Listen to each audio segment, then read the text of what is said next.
Everyone, this is Suman. Welcome back to my channel. तो आज मैं आपके लिए लेके आई हूँ प्रैक्टिस सेट प्रपोजिशंस का। ऑलरेडी हम एक प्रैक्टिस सेट कर चुके हैं और देख चुके हैं कि किस तरीके से बेसिक कॉन्सेप्ट प्रपोजिशंस का यूज़ किया जाता है। तो अब तक अगर आपने इसके बेसिक कॉन्सेप्ट को नहीं समझा है तो मैं सजेस्ट करना चाहूँगी कि सबसे पहले आप इसके बेसिक कॉन्सेप्ट को समझिए कि किस तरीके से कहाँ पर हम कौन सी प्रपोजिशन का यूज़ करते हैं, और उसके बाद आप इन प्रैक्टिस सेट की प्रैक्टिस कर सकते हैं और देख सकते हैं कि आप कितना स्कोर कर रहे हैं इस तरीके के प्रैक्टिस सेट में।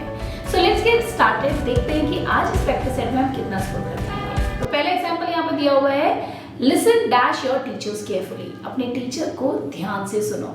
अब देखिए, जब भी हम सेंटेंस में देखें लिसन, तो लिसन के साथ हम प्रपोजिशन टू का यूज करते हैं। Listen to your teachers carefully. अगर हम किसी को सुन रहे हैं, किसी पर्सन को सुन रहे हैं तो लिसन टू बोलेंगे, और अगर हम किसी चीज को सुन रहे हैं तो वहां पे भी हम लिसन टू ही यूज करेंगे। तो ध्यान रखना है, लिसन के साथ हमेशा प्रपोजिशन टू का यूज होगा। तो यहाँ पे ऑप्शन नंबर बी राइट हो जाएगा। नेक्स्ट एग्जाम्पल, ही प्रेफर्स मिल्क डैश टी। वो चाय से ज्यादा दूध पीना पसंद करता है। अब देखिए, जब भी हम सेंटेंस में प्रेफर देखते हैं तो हम इसके साथ प्रपोजिशन लगाते हैं टू। तो यहाँ पे आंसर नंबर सी करेक्ट हो जाएगा। He prefers milk to tea. वो चाय से ज्यादा दूध पीना पसंद करता है। तो ध्यान रखना है, प्रेफर के साथ हम यूज करते हैं प्रपोजिशन टू का। Next example, my cousin has been married dash the richest man of the village. मेरी कजन की शादी गांव के सबसे अमीर व्यक्ति से हुई है। अब देखिए, हम यहाँ पे यूज कर रहे हैं मैरिड, तो आपको ध्यान रखना है मैरिड के साथ हम प्रपोजिशन टू का यूज करते हैं। तो यहाँ पे आंसर नंबर डी करेक्ट हो जाएगा। My cousin has been married to the richest man of the village. Next example, he was sitting in her office dash herself. He was sitting in her office dash herself, यानी कि वो उसके office में उसके साथ में बैठा था। अब देखिए, उसके साथ के लिए हम यहाँ पे प्रपोजिशन वाई का यूज करेंगे। ऑप्शन नंबर सी करेक्ट हो जाएगा। He was sitting in her office by herself. He was sitting in her office by herself. Next example, dash advising me he gave me money. Dash advising me he gave me money. इसका मतलब हुआ कि उसने मुझे पैसे देने के अलावा एडवाइस भी दी है। तो देखिए, यहाँ पे हम बोल रहे हैं कि अलावा, तो अलावा मैंने आपको पहले भी बताया हुआ है, हम यूज करते हैं अलावा के लिए प्रपोजिशन बिसाइड्स। आपको ध्यान रखना है, जब भी हमारे सेंटेंस में मीनिंग निकल के आ रहा है इसके अलावा या उसके अलावा, तो हम वहाँ पे प्रपोजिशन बिसाइड्स का यूज करते हैं। तो आंसर नंबर बी यहाँ पे करेक्ट हो जाएगा।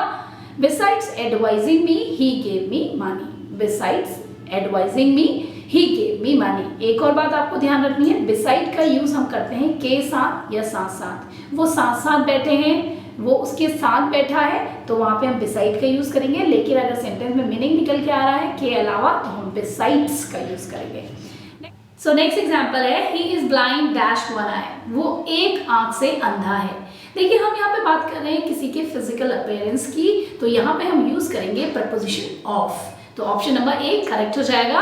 He is blind of one eye. ध्यान रखना है, अगर हम किसी के फिजिकल अपीयरेंस की बात कर रहे हैं तो वहां पे हम प्रपोजिशन ऑफ का यूज करेंगे।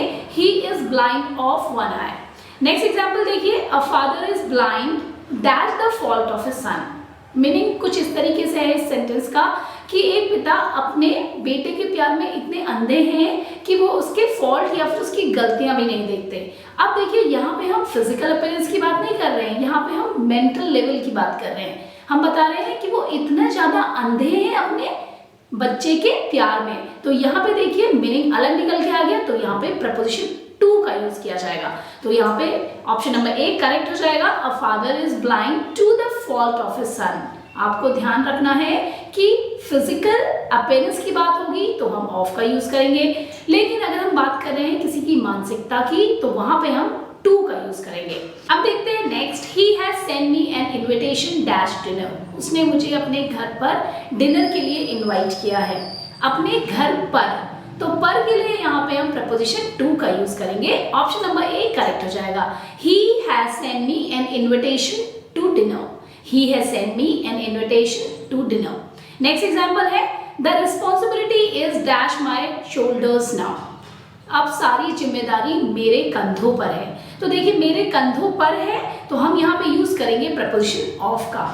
The responsibility is of my shoulders now. अब नेक्स्ट एग्जाम्पल है, it is 10 o'clock dash my watch, मेरी घड़ी पर 10 बजे हैं। अब देखिए यहाँ पे हम यूज करेंगे प्रपोजिशन बाय का, तो ऑप्शन नंबर ए करेक्ट हो जाएगा।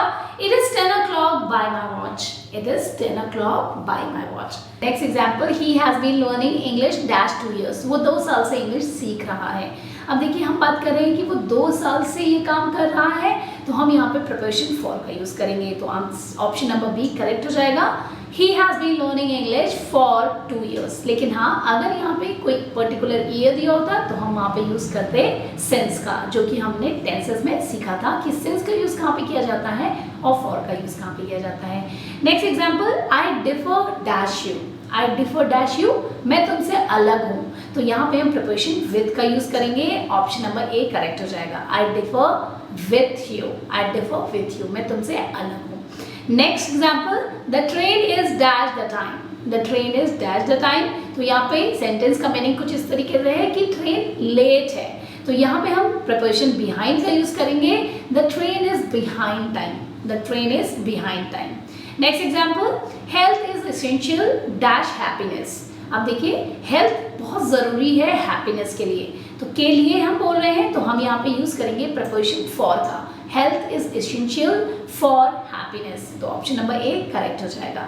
Next example, he has sent me an invitation dash dinner, he has sent me an invitation dash dinner, उसने मुझे डिनर के लिए इन्विटेशन दिया है, तो हम यहाँ पे यूज करेंगे प्रिपरेशन टू का, he has sent me an invitation to dinner, उसने मुझे खाने पर बुलाया हुआ है, पर के लिए हमने यहाँ पे प्रिपरेशन टू का यूज किया हुआ है, he has sent me an invitation to dinner. So next यहाँ पे एग्जाम्पल है, he arrived dash the station dash 10 AM, वो स्टेशन पर 10 बजे पहुंच गया। देखिए जब भी हम पर्टिकुलर प्लेस की बात करते हैं तो प्रपोजिशन एट का यूज होता है, इसी तरीके से हम जब एग्जैक्ट टाइम की बात करते हैं तो भी हम प्रपोजिशन एट का यूज करते हैं, तो इन दोनों ही गैप्स में प्रपोजिशन एट का यूज होगा। He arrived at the station at 10 AM, तो ऑप्शन नंबर सी करेक्ट हो जाएगा, he arrived at the station at 10 AM। Next example, he has been unwell dash Saturday, वो सैटरडे से बीमार है, तो से के लिए हम यहाँ पे प्रपोजिशन फ्रॉम का यूज करेंगे, he has been unwell from Saturday, Saturday से बीमार है, तो ऑप्शन नंबर बी करेक्ट हो जाएगा। Next example, someone is knocking dash the door, कोई दरवाजे को नॉक कर रहा है, कोई दरवाजे पर नॉक कर रहा है भी हम बोल सकते हैं, तो यहाँ पे आंसर हमारा हो जाएगा to, someone is knocking to the door, someone is knocking to the door, option number D correct हो जाएगा। Next example, there was no cause dash anxiety, anxiety का कोई कारण नहीं था, चिंता का कोई कारण नहीं था, तो हम यहाँ पे यूज करेंगे preposition for, there was no cause for anxiety, there was no cause for anxiety, तो यहाँ पे ऑप्शन नंबर ए करेक्ट हो जाएगा। Next example, what was the cause dash anxiety, दोनों ही सेंटेंस एक दूसरे से मिलते जुलते लगते हैं, लेकिन आप देखिए दोनों का मीनिंग अलग अलग आ रहा है। पहले का मीनिंग यहाँ पे था कि एंग्जाइटी का या चिंता का कोई कारण नहीं था, तो इसलिए हमने यहाँ पे फॉर का यूज किया। अब देखिए यहाँ पे बोला जा रहा है कि चिंता का क्या कारण था, what was the cause of anxiety, तो यहाँ पे प्रपोजिशन ऑफ का यूज होगा, आंसर नंबर ए करेक्ट हो जाएगा। तो इस तरीके के सेंटेंस में आपको देखना है, ध्यान रखना है कि कहाँ पे हम फॉर का यूज करेंगे और कहाँ पे हम ऑफ का यूज करेंगे। अगर हम किसी से कोई रीज़न पूछ रहे हैं एंग्जाइटी के लिए तो हम प्रपोजिशन ऑफ का यूज़ करेंगे, और अगर हमें रीज़न ऑलरेडी पता है तो हम वहाँ पे फॉर का यूज़ करेंगे।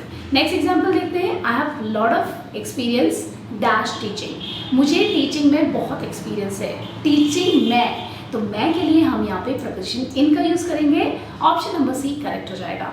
I have lot of experience in teaching, I have a lot of experience in teaching. Next example, the captain and his wife were invited dash the cultural function at my home, मेरे घर पर cultural function में captain और captain की wife को invitation दिया गया या इनवाइट किया गया।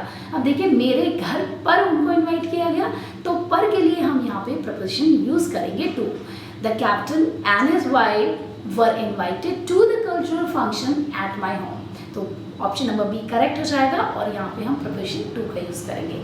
Next example, yesterday Vinny came dash one of a old friend, यहाँ पे हम बोलना चाह रहे हैं कि कल विनी अपने एक ओल्ड फ्रेंड से मिली, तो यहाँ पे देखिए हम बात कर रहे हैं अपने ओल्ड फ्रेंड से मिली और वो अचानक से उससे मिली है, तो हम यहाँ पे प्रपोजिशन अक्रॉस का यूज करेंगे। तो यहाँ पे सेंटेंस हो जाएगा yesterday Vinny came across one of her old friend. तो देखिए यहाँ पे ऑप्शन नंबर बी करेक्ट हो जाएगा, yesterday Vinny came across one of her old friend. Next example, that chocolate they also brought many balloons for the baby. Chocolate के अलावा वो baby के लिए बहुत ढेर सारे गुब्बारे भी लेके आए। तो मैंने आपको बताया था अलावा हम बोल रहे हैं चॉकलेट के अलावा, तो यहाँ पे हम प्रपोजिशन बिसाइड का यूज करेंगे। तो आंसर हो जाएगा option number B, besides chocolate they also brought many balloons for the baby. Last example यहाँ पे दिया हुआ है, she was shocked to hear that her mother died dash an accident. वो शॉक में चली गई जब उसे पता चला कि उसकी मदर रोड एक्सीडेंट में मारी। तो यहाँ पे देखिए रीजन है कि वो एक्सीडेंट के द्वारा मारी गई या एक्सीडेंट से वो मर गई। तो यहाँ पे हम प्रपोजिशन बाय का यूज करेंगे, she was shocked to hear that her mother died by an accident. तो आपको ध्यान रखना है एक्सीडेंट से मारी गई, तो हम इस तरीके के सेंटेंस में प्रपोजिशन बाय का यूज करेंगे। तो ये थी आज का प्रैक्टिस सेट। आई होप आप सभी लोगों ने अच्छा स्कोर किया होगा और आप इसी तरीके से प्रैक्टिस करते रहेंगे। I hope you like this video. If you really like this video please like, share and subscribe. और जल्दी मिलते